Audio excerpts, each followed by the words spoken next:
जो कराता है करता नहीं है उसको भी उसका अंतःकरण बाधित नहीं हुआ है। उसको या तो हम आलसी कह सकते हैं, कराता आज्ञा देता रहता, या अपने को स्वामित्व समझता है। तो यहाँ स्वामित्व भी बाधित है, और आलसी तो बाधित है ही। तो भगवान ने कहा कि देखो 9 द्वार वाले इस पुर में जिसके पुरवासी पुर स्वामी की सेवा करते रहते हैं और वशी है, यानी अपने अंतःकरण को वश में किए होगा, जितेंद्रिय है। ऐसा ये जितेंद्रिय देही आत्मा ये समस्त कर्मों को त्याग करके रहता है। अब क्या विशिष्टता हुई? ज्ञानी भी, अज्ञानी भी, सन्यासी भी, सन्यासी से इतर भी सब देह में रहते हैं। तो उसके इसके रहने में क्या विशिष्टता हो गई? अज्ञानी भी तो देह में रहता है, और यहां भी उस ज्ञानवान को कह रहे हैं समस्त कर्मों को छोड़ करके, विवेक बुद्धि समस्त कर्मों को छोड़ करके सुख पूर्वक ये 9 द्वार वाले पुर में रहता है। तो क्या विशिष्टता होगी? फिर तो कोई मतलब नहीं हुआ। ये ज्ञानी भी शरीर में रहे, अज्ञानी भी शरीर में रहे। तो देखो दोनों के रहने में अंतर है। एक गंगा तट पे एक संत रहते थे, अच्युत मुनि जी महाराज। विवेक इसके पंचदशी के बड़े धुरंधर विद्वान थे। वहां गंगा तट पे एक कुटिया थी और वहां रहते थे, भिक्षा ले आते थे, और बस वहीं जो ग्वाला होते थे उनको पढ़ाते थे। तो किसी ने, महाराज ये क्या जाने, ये तुम्हारे पंचदशी का एक श्लोक भी ना जाने, इनको क्यों पढ़ाते रहे? बोले इनसे हमको कोई मतलब नहीं, हमारा चिंतन मनन चलता रहता है। अब और तो हमको मिलते नहीं, अब ये इनको है प्रसाद के इच्छुक, यही लाते हैं, इन्हें खिलाते हैं, इन्हीं को हम पढ़ा देते हैं, हमारा चिंतन मनन होता है। अब ऐसे वो बड़े विरक्त उससे रहते थे। एक दिन कुछ लगा होगा पता आता, उनका बेटा आया और बताया नहीं कि मैं आपका पुत्र हूं। जैसे और ग्वाल बाल थे ऐसे ही वो भी बैठ गए वहीं। तो उन्होंने कहा, उनके पास सब सामग्री मौजूद थी, बहुत लोग आते थे, भक्त लोग, समाज में बड़ी प्रतिष्ठा थी स्वामी जी की। तो उन्होंने कहा बेटा ने कि पिताजी आपने हमको छोड़ दिया, छोटे छोटे 2-2, 4-4 साल के माँ ने कैसे पालन हमारा किया, और आप छोड़ कर हमको चले आए। आपने यहाँ क्या विशिष्टता कर ली? हमको छोड़े ये सब इतने इकट्ठे कर रखे, कितने लोग आते हैं, क्या हुआ? मुझे तो कुछ विशिष्टता नहीं हुई, मालूम पड़ गई। इतना त्याग करके फिर भी आपने वही ग्रहण किया जो पहले ग्रहण किया हुआ था। तो स्वामी जी बोले कि तुम नहीं देखते, मैं देखता हूं। जिस मकान में तुम रहते हो उस मकान पर कोई हथौड़ा मारे तो ऐसा लगता था मेरी छाती पर हथौड़ा लगता है। तुमको छींक आ जाती थी तो मुझे लगता है कि मैं मर गया हूं। आज जितने ये बैठे सारे के सारे मेरे सामने अभी हैजा हो जाए, ये कुटिया अभी टूट जाए, जितने सवारे जितने आने वाले तुमको दिखाई देते हैं, ये अब अभी आए या ना आए या मर जाए, मेरे चित्त में कोई एक रेखा उदित नहीं होती। ये उपलब्धि है। तो नवद्वार में, नवद्वार वाले इस शरीर में ऐसे एक सन्यासी रहता है। जैसा भी मैंने बताया, कुर्वन्न कार्य, पहले मैं करता हुआ कराते हुए रहता था, आज न कुर्वन् न कार्य, ये विशिष्टता है।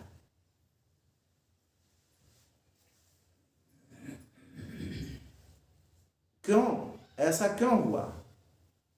ऐसा इसलिए हुआ कि जो अंतःकरण आकृति बनाता था, उनको इकट्ठा करता था, वो बाधित हो गया। और ये अब से बाधित नहीं, प्रारंभ नहीं हुआ है। जिस दिन से मैं योग युक्त होने के लिए प्रयास किया था, जिस दिन से मैंने कामना छोड़ने की संकल्प कर लिया कि मुझे कोई कामना नहीं चाहिए, उस दिन से मैंने यात्रा प्रारंभ कर दी। और जब मैं योग युक्त हो गया, उस तत्व का बोध हो गया, अब वो जो कामना बनाती थी मशीन, वो कामना अब है नहीं, वो बनाने वाली मशीन नहीं है, किसी को पकड़ कर इकट्ठे करने वाली मशीन नहीं है, ना वो पकड़ती है ना वो छोड़ती है, वो मशीन फेल हो गई। तो भगवान ने कहा कि इस प्रकार से ये तत्ववेत्ता, ये सन्यासी इस प्रकार से देह में रहता है, औरों को दिखाई देता है, चलता फिरता खाता पीता, ऐसे लगता है कि जैसे सब कर रहे हैं, लेकिन वहां ऐसा नहीं होता है। क्रियाओं की उपस्थिति से, क्रियाओं के होने से जरूरी नहीं है कि कर्म हो जाए, क्योंकि कर्म जो है कर्ता के अधीन है, क्रिया के अधीन नहीं है। कैसे त्याग कर देता है वो? कर्मण्य कर्म यः पश्येद अकर्मणि च कर्म यः स बुद्धिमान मनुष्येषु सह युक्तः कृत्स्न कर्म कृत। जो कर्म में अकर्म को देख लेता है, जितने भी सब कर्म हो रहे हैं, इनमें अकर्म को, यानी परमात्मा को देखता है। और जो चुपचाप स्थिति, जिसको आप अकर्म कहते हैं, उसको भी देख लेता है, कर्म है।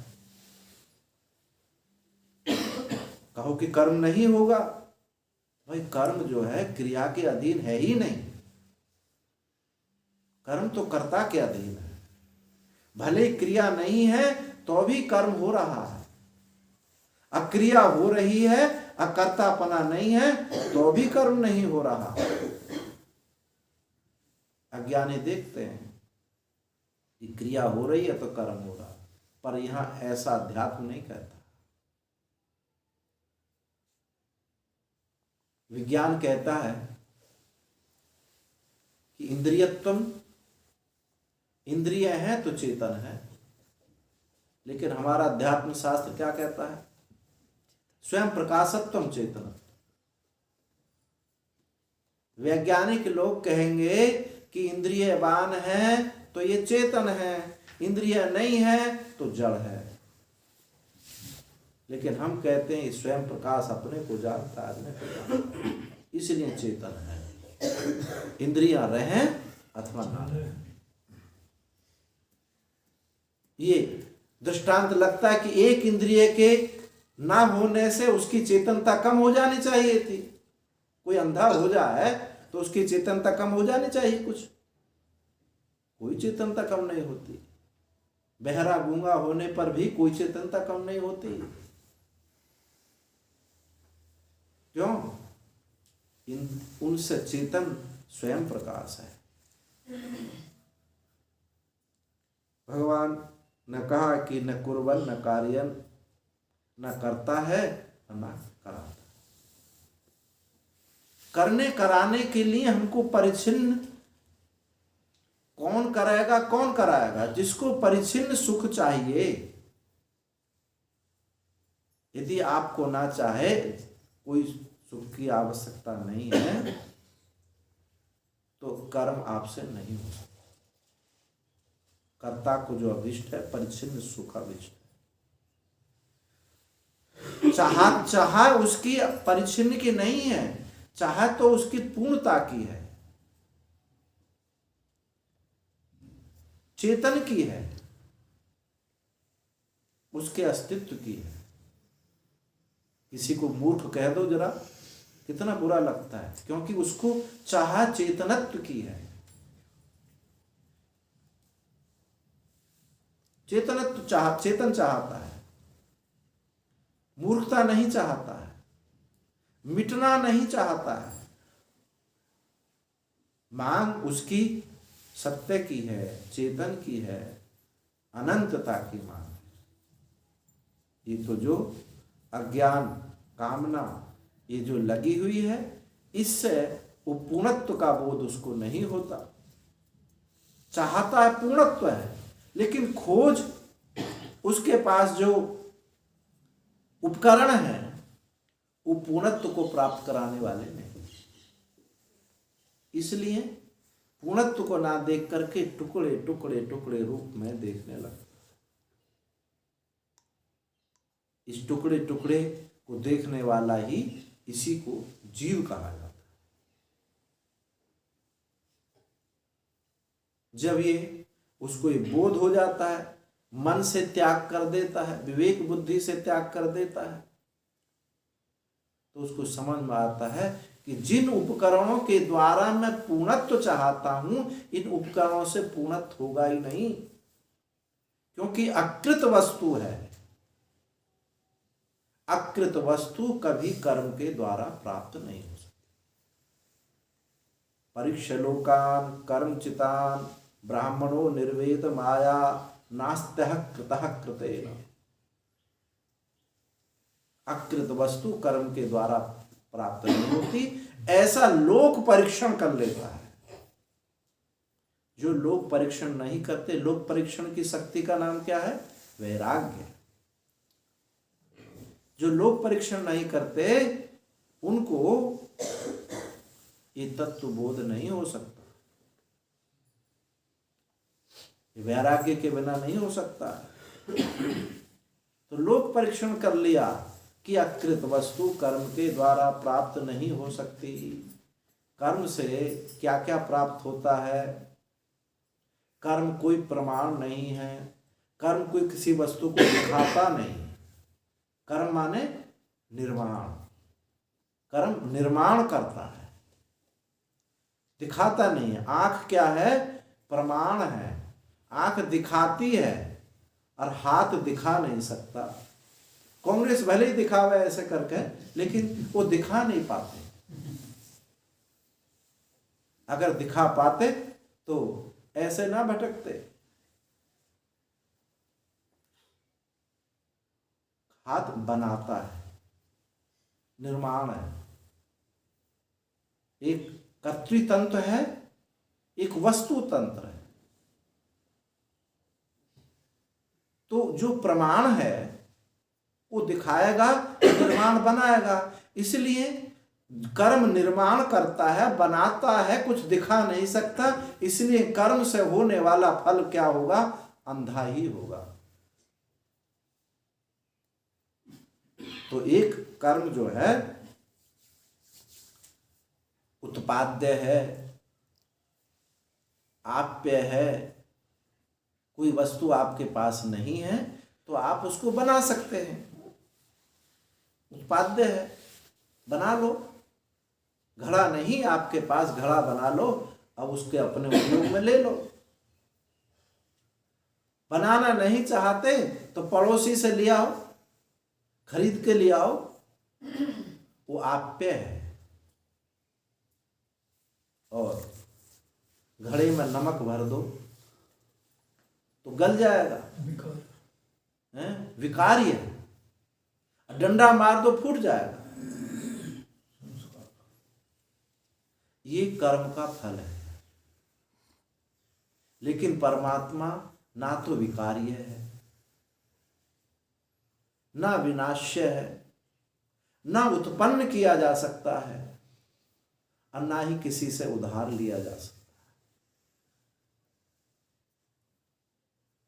इसलिए कर्म के द्वारा परमात्मा की प्राप्ति होने वाली नहीं। कर्म क्या फिर, या अभी कितने कर्मयोग की बात कही, फिर आपने सब पानी फेर दिया। भाई कर्म जो है एक संस्कार्य भी है, इनके अलावा एक संस्कार्य भी है। कैसे? बना बनाया घड़ा सामने रखा है, उसको आपने नहला दिया, उस पर चित्रकारी कर दी। अब इसमें देखो दो बात है, एक तो घड़ा तुम्हारे पास है, उसी को नहलाया है और उसी को आपने चित्रकारी की है, तो आधा काम तो पहले ही प्रमाण का हो गया कि आपके पास घड़ा है। उसको जो नहलाना है, साफ करना है, यानी गुणाधान, गुणों का आधान और दोषों का अपनयन, दोषों को हटाना और गुणों को लाना, ये कर्म जो है इसको संस्कारी कहते हैं। यदि कर्म करना है तो संस्कारी कर्म करो, नित्य कर्म करो। नित्य कर्म का नाम ही संस्कारी कर्म, जो आपके दोषों को हटा दे और गुणों का आधान कर दे। ऐसा जो कर्म होगा आपके अंतःकरण को शुद्ध कर देगा।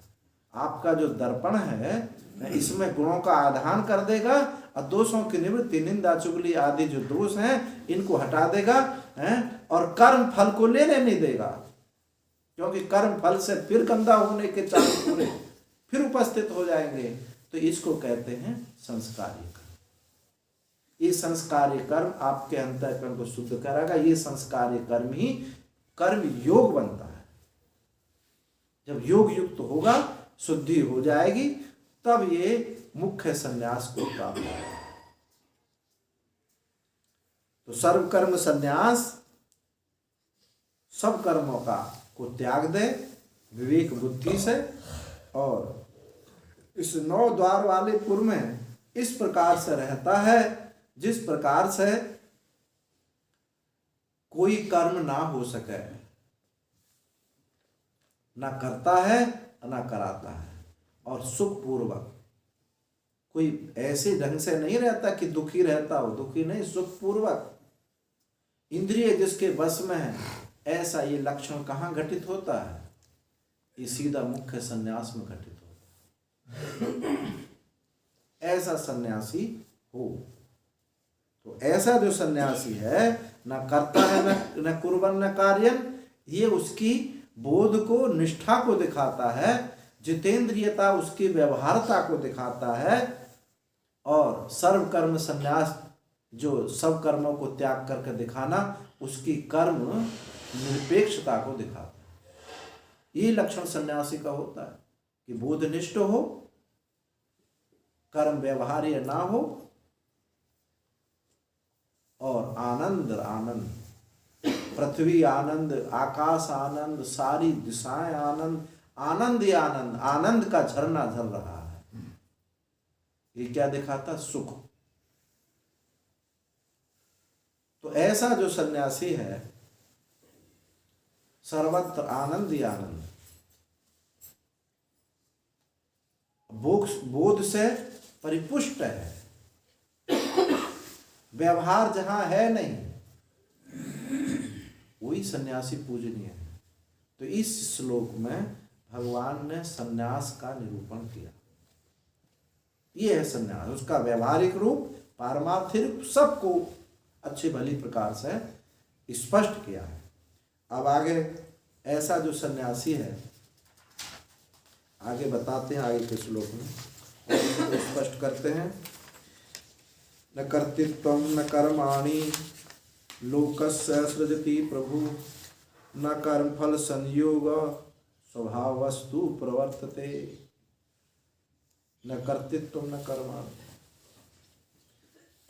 लोकस्य सृजति प्रभु, ना उसमें कोई कर्तृत्व है, ना उसके कोई कर्म है, और ना ही लोगों का सृजन करता है।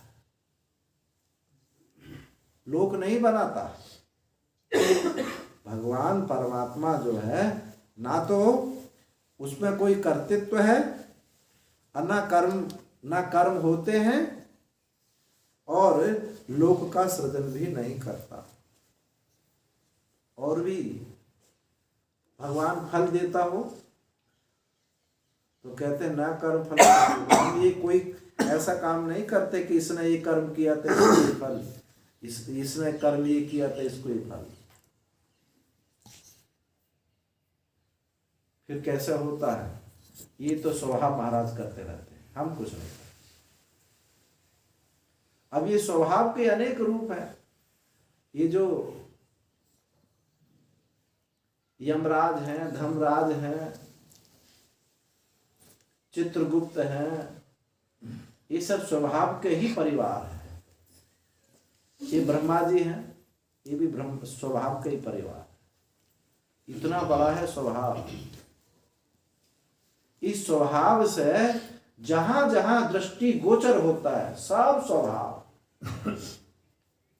अब भगवान कहते हैं हम कुछ नहीं करते। एक रामायण है, अद्भुत रामायण, बस छोटी सी कितनी बड़ी पुस्तक हो। उसमें सीता जी कहती हैं कि राम की सामर्थ्य नहीं है जो रावण को मार सके। ये तो मैंने रावण को मारा है, वहां रावण को सीता जी ने मारा है।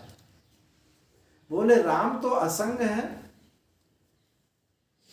असंग है, निर्लेप है, निष्क्रिय है, ये क्या सामर्थ्य है रावण को मार सके? ये सब करने वाली तो मैं हूं।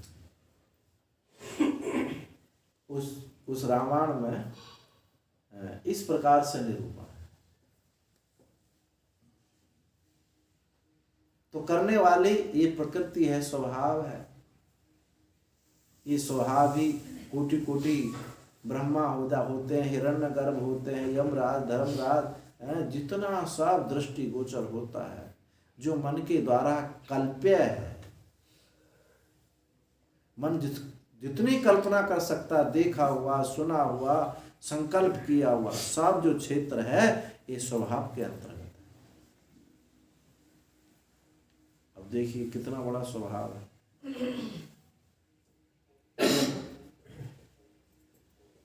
ऐसा जो जिसमें कर्तृत्व ना हो, कर्म ना हो, आरंभ ना हो, किसी को जोड़ने घटाने का सामर्थ्य जिसमें ना हो, या तो वो वस्तु कहें कि जड़ होगी तो जड़ भी नहीं होगी, क्योंकि जड़ में ये सामर्थ्य है।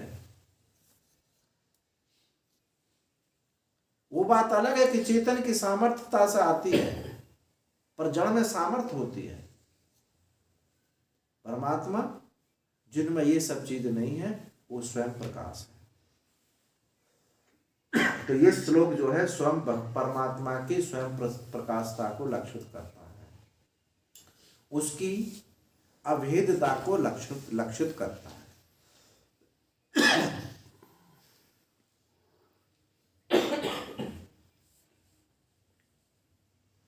स्वभावस्तु स्वभावो अविद्या लक्षणा प्रकृति माया प्रवर्तते। भगवान भाष्यकार कहते हैं कि स्वभाव क्या है? स्वस्मिन् परिच्छिन्न भाव इति स्वभाव। जहां भाव की परिच्छिन्नता हो जाती है, जो स्वभाव, एक जगह गीता में कहा स्वभाव अध्यात्म उच्यते, 8वें अध्याय। यहां कहा स्वभावस्तु प्रवर्तते। एक जगह यहां स्वभाव अध्यात्म जीव है, स्वभाव क्या है? वहां जीव है, और यहां स्वभाव क्या है? माया है। लगभग एक ही बात है। जीवत हुआ ही माया से, जीवत नहीं है। तो यहां अविद्या लक्षणा प्रकृति माया, इससे ये सब कर्तृत्व भोक्तृत्व ये सब उसी से हो। और जहां कर्तृत्व नहीं है, भोक्तृत्व नहीं है, और दिखाई सा दे, ध्यायतीव लीलायतीव, मानो ध्यान करता हुआ सा मानो चेष्टा करता हुआ सा, तो वहां जो सा लगा है ना, मान वो वहां करता नहीं, मानो जाता हुआ सा लगता है कि मानो जा रहा है, दिखाई दे रहा है, जा नहीं रहा। ऐसे ही इस तत्ववेत्ता के जीवन में जो चलना, खाना, फिरना, चलता हुआ सा, खाता हुआ सा, स्पर्श करता हुआ सा ये दिखाई देता है, ये वास्तव में नहीं होता है। स्वभाव ये परिच्छिन्न चैतन्य जब होता है तो उसको परिच्छिन्न होकर के भी अपरिच्छिन्न की मांग होती है। अपरिच्छिन्नता को चाहता, अनंतता को चाहता। कोई ऐसा नहीं है जीव जो अपनी अपरिच्छिन्नता को ना चाहता। वो ऐसा कहा जाए कि तुम तो बस जीवन में इतना ही रहोगे, तो उसको स्वीकार नहीं है। वो व्यापकता चाहता है अपनी। ऐश्वर्यता क्या है? ये व्यापकता का ही आभासित रूप है। जब जीव ऐश्वर्य चाहता है तो वास्तव में चाहता है तो व्यापकता, लेकिन व्यापकता भासित होकर के ऐश्वर्य के रूप में मिलती है। मान, जीव मान चाहता है तो मान के पीछे क्या चाहता है? मान के पीछे अभेदता चाहता है, स्वराज्यता चाहता है, स्वराट, सम्राट, स्वधिगच्छति, यानी अनंतता। स्वराट माने स्वराज माने अनंतता, व्यापकता चाहता है, लेकिन मान के रूप में संतुष्ट हो जाता है, प्रतिष्ठा के रूप में संतुष्ट हो जाता है। एक जगह का उसको मालिक बना दो, राजा बना दो, एक सीएम बना दो, उसी में संतुष्ट हो जाता है।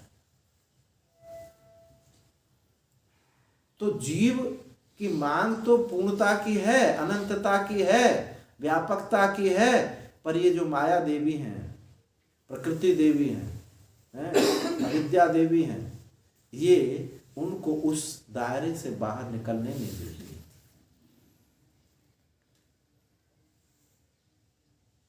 कहीं बहुत जन्मों के पुण्य उदित होते हैं, विवेक वैराग्य उदित होता है, तब जाकर के कहीं उस अनंतता का सही रास्ता मिलता है। कोई संत करुणा करते हैं तब उसका मार्ग मिलता है। इस प्रकार से ये जो अनंत व्यापक परमात्मा की जो खोज है जीव की निरंतर जारी है, और इस जारी में यदि उसको कोई संत महापुरुष मिल जाते हैं तो उसकी परिच्छिन्नता टूट जाती है। तो स्वभाव को हमको समझना होगा। स्वभाव का लक्षण क्या है? इस प्रकृति माया का लक्षण क्या है?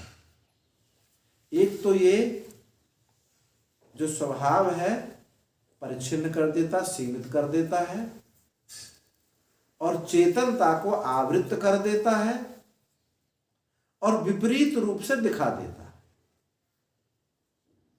सन्नाप्य सन्नाप्य उभयात्मिकानो, भिन्नाप्य भिन्नाप्य उभयात्मिकानो, संगाप्य नंगाप्य उभयात्मिकानो, महाद्भूता अनिर्वचनीय रूपा। ये जो स्वभाव है कैसा है? ना तो ये सत है ना असत है, ना तो इसको सत कह सकते हैं और ना इसको असत कह सकते हैं, ना इसको सावयव कह सकते हैं ना निरवयव कह सकते हैं, और ना ही इसको भेद वाली कह सकते हैं ना अभेद वाली कह सकते हैं। महाद्भूता अनिर्वचनीय रूपा, कोई महा अद्भुत अनिर्वचनीय। विद्वानों ने कहा अज्ञानम तो सदा सदाभ्याम अनिर्वचनीयम, त्रिगुणात्मिका, भाव रूप,